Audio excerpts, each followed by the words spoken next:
Hi, everybody. Welcome to Children's Time. I hope you guys all had a great week. I can't believe that we have made it to the end of January. It's crazy how fast that month went. And now we're off into February. I feels like we barely got done with Christmas and we're already a month past. Anyway, I hope you guys are all doing good. So let's get started, and I won't take up too much of your day today. So, before we start our story today, I wanted to do a quick game. So, have any of you guys ever played Simon Says? I bet most of you have. I know if you've ever come to Kids Club, we've played it a few times at Kids Club, but we've also played it at VBS. And I'm sure you guys have just played it either at school or at home. But that's kind of a fun one. So we're going to play a little game of Simon Says. So if I say something like Simon says, touch your toes, what would you guys do? You would touch your toes because Simon told you to, correct? Yes, that's correct. So, what if I just said, okay, touch your toes? Then you would not touch your toes because Simon didn't tell you to touch your toes. So, I'm going to kind of do a sit down version just because it's easier for you guys to see me instead of me standing up and sitting down. Um, so if you hear Simon Says, you repeat the action that I tell you to. If you do not hear Simon Says and I just say stand up, you don't do it. So are you guys ready? Okay, let's go. Simon says, shout out loud. Can you guys shout out loud? All right. Don't shout too loud unless if you have people in the house sleeping. So we'll just shout out once. All right. Everybody clap your hands 3 times. Oh, I hope you were listening. I didn't say Simon Says. All right. Simon Says, clap your hands 3 times. All right. Wave your arms wildly around. Did any of you guys wave your arms? I hope not, because I didn't say Simon Says. All right. Simon Says, smile. Good job. Simon Says, stand up. I'm going to stand up. Sit down. How many of you guys sat down? Hope you didn't, because I didn't say Simon Says. All right. Simon Says, sit down. All right. Simon Says, touch your nose. Blink your eyes. Simon Says, you can quit touching your nose. All right. Did you guys blink your eyes? I hope not. All right. Simon Says, fold your hands. Unfold them. I'm probably not being very sneaky, but I think you guys have probably got it down. All right. Simon Says, unfold your hands. All right. Okay, guys. I know that was a short game, but if you want to keep playing later after we're done with our story, please do so because it is kind of fun. And you can stand up and actually do some fun stuff like Simon Says do jumping jacks, Simon Says do a somersault, or get up where you have some room instead of just sitting in front of my little monitor trying to watch me do Simon Says.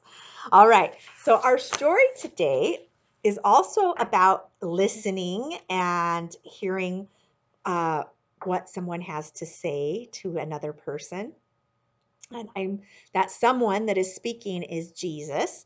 And of course, everything that Jesus had to say was probably a pretty important. And I know most people wanted to listen to what he had to say. Excuse me. So our story today is called Teaching and Healing. And here it is. And I'm thinking you guys can all probably guess who that is. That's Jesus. And there's a bunch of men down below listening to what he has to say. And this guy over here, he is throwing a fit. And I wonder what he's throwing a fit about.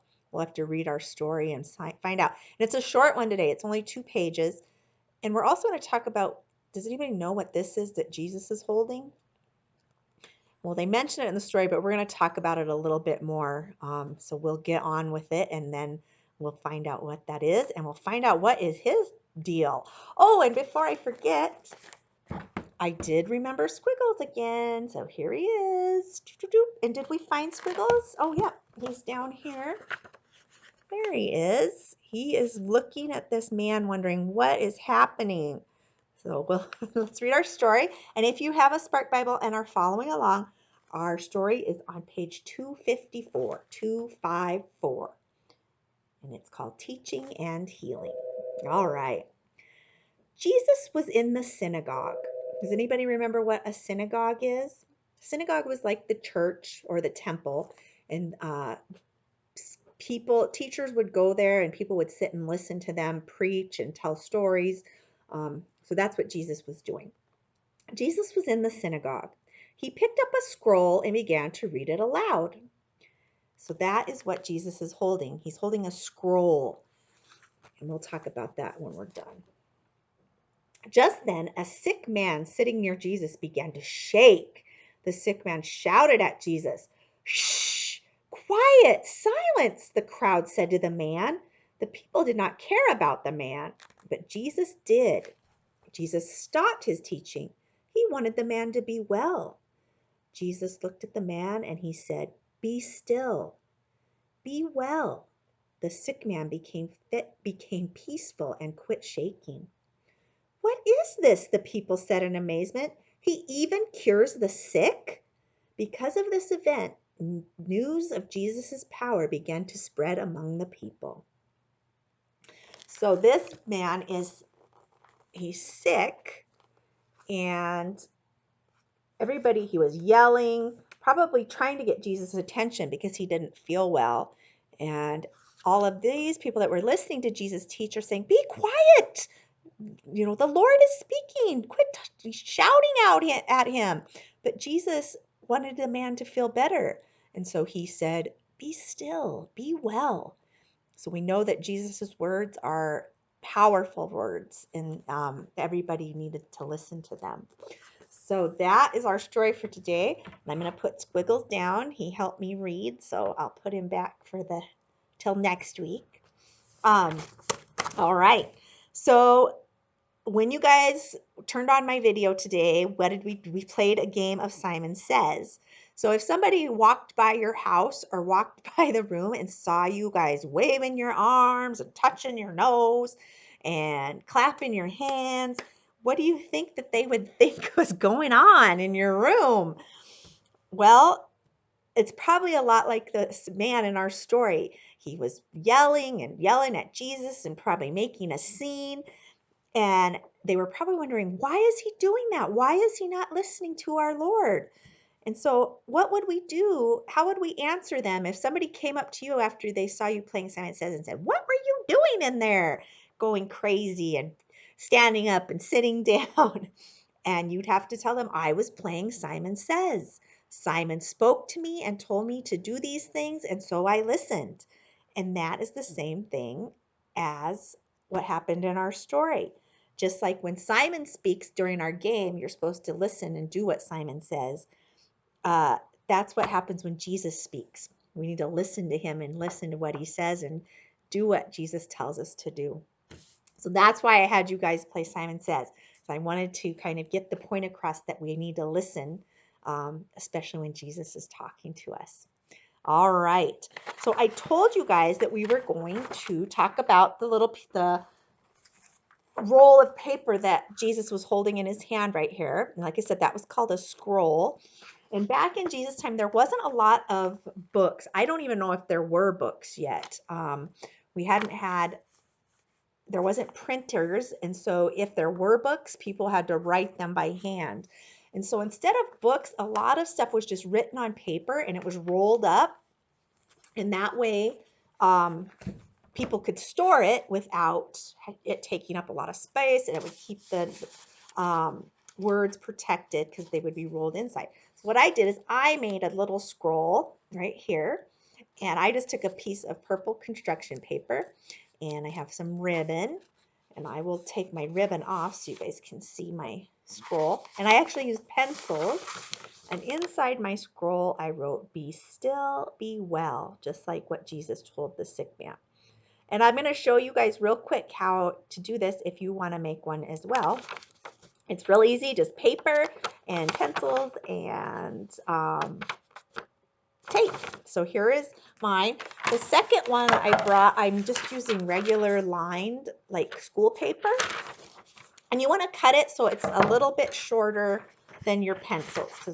So if I used a full piece of paper, see my pencil is shorter. So I'm going to cut it off so my pencil sticks out. So I've kind of started it just so you can see the pencil hangs over the paper. So I'm going to finish cutting that out. And I'll do this quickly because I don't want to take up your guys' this full day. And it doesn't have to be perfectly straight. So there we go. And here's my pencil. And you can see now the pencil is longer than my paper. So you're going to put your pencil at the top.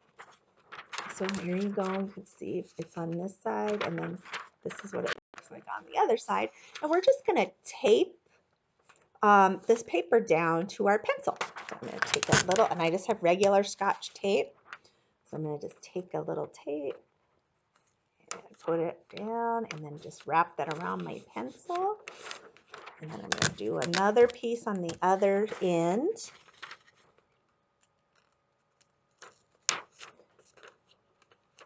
And there you go. So now, if you can see, my pencil is taped to my paper. I just taped it all along here. And then we're going to do that on the other side with our other pencil. So same thing. Just line your pencil up at the very edge of your paper on top. There we go. And make sure it's hanging on each end. And I'll take a little tape again. And we'll just tape that paper to our pencil. Super simple.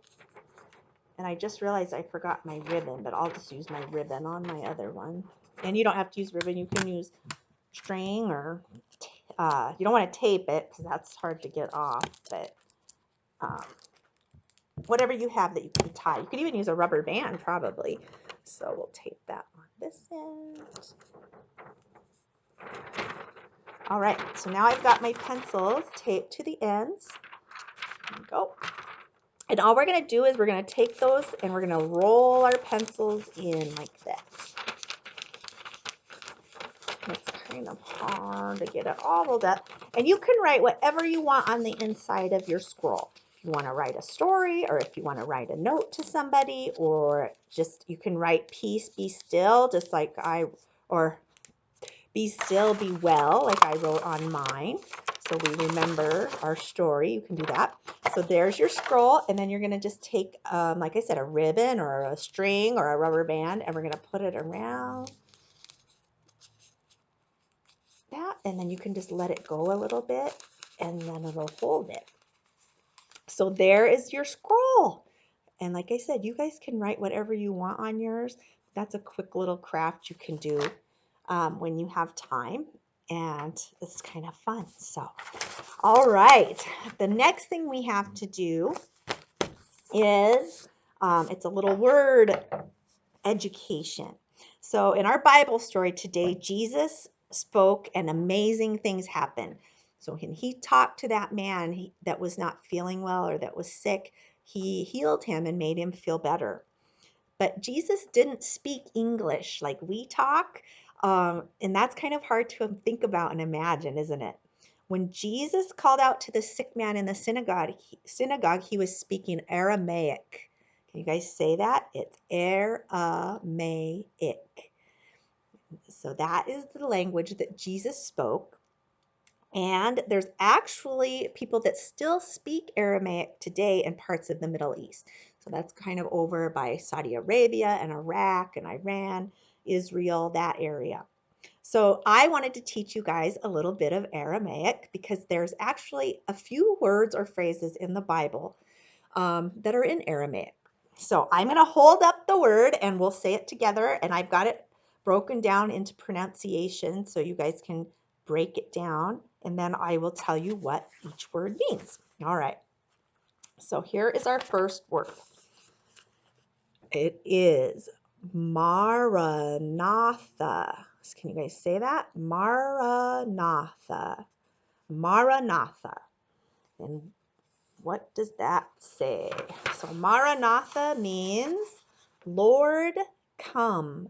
And this, like I said, is actually a word used in the Bible or a phrase used in the Bible. If you guys want to look it up, Maranatha is in First Corinthians chapter 16.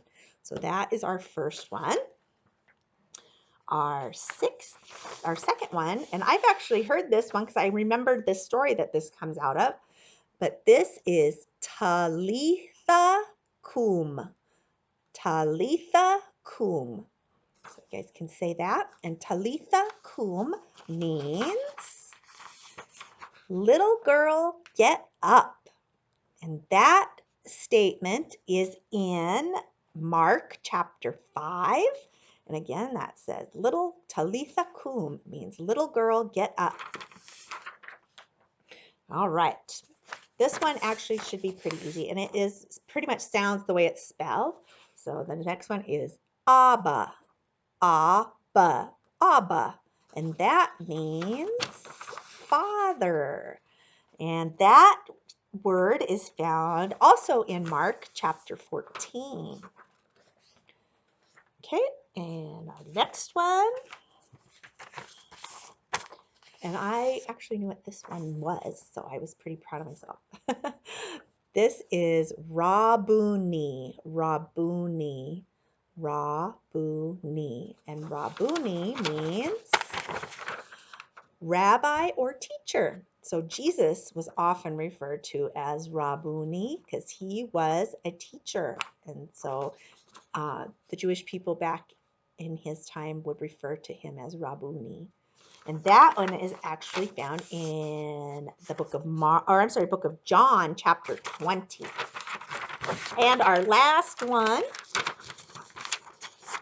this one is found in Matthew chapter 5, and it is Raka, Raka, Raka.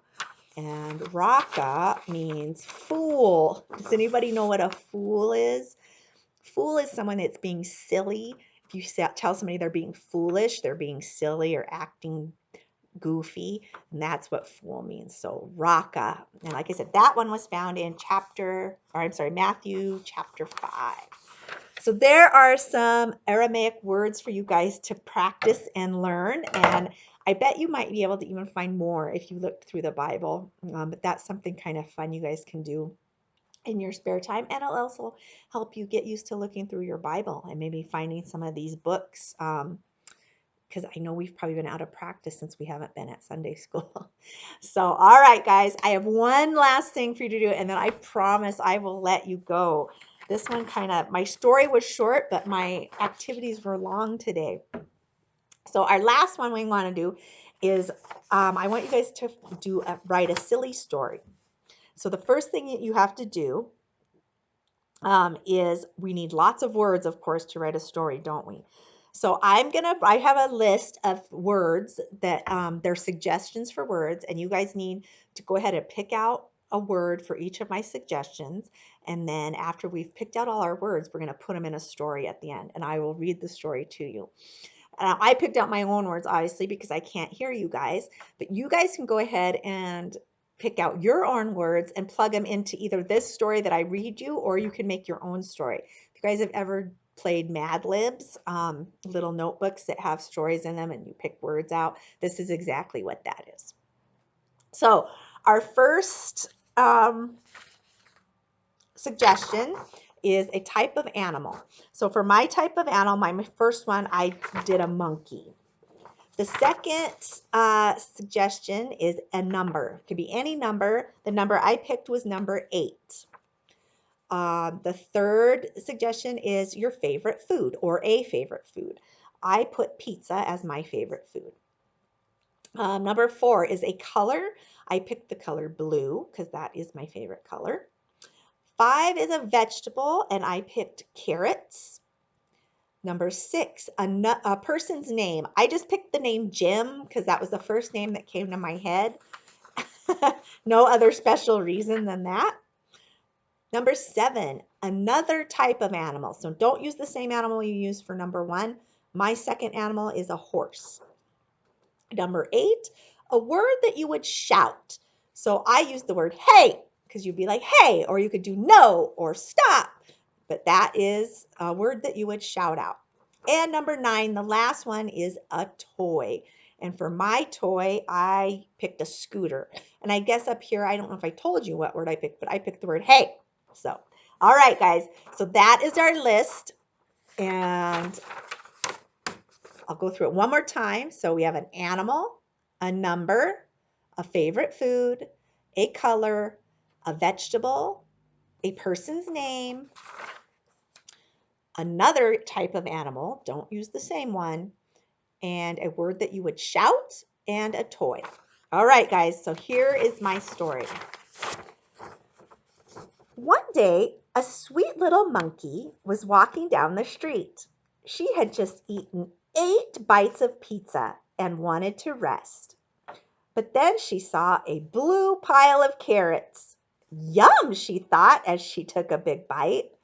I'm going to tell my friend Jim to share this tasty food with me. Suddenly, a huge horse came racing towards her.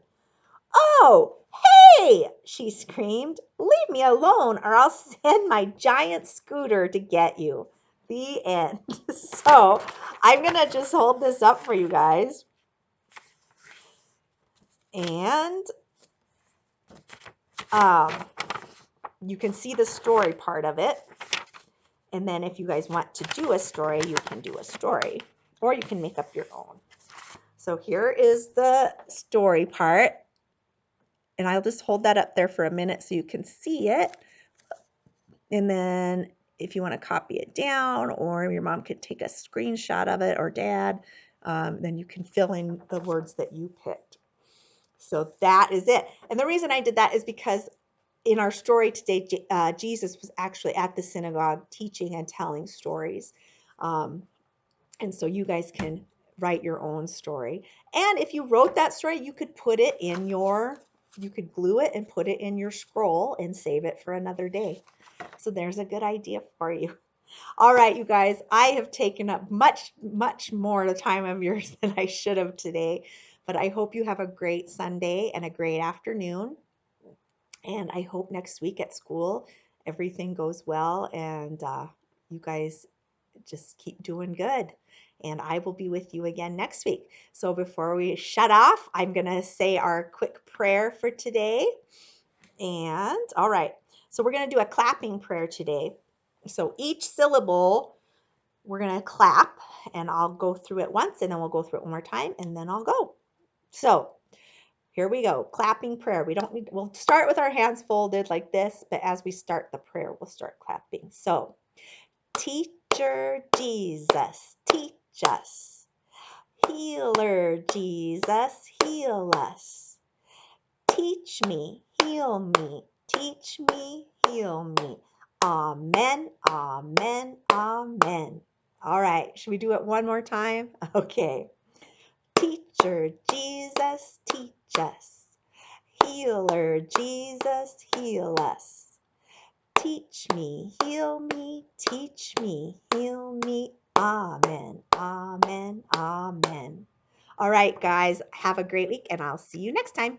Bye.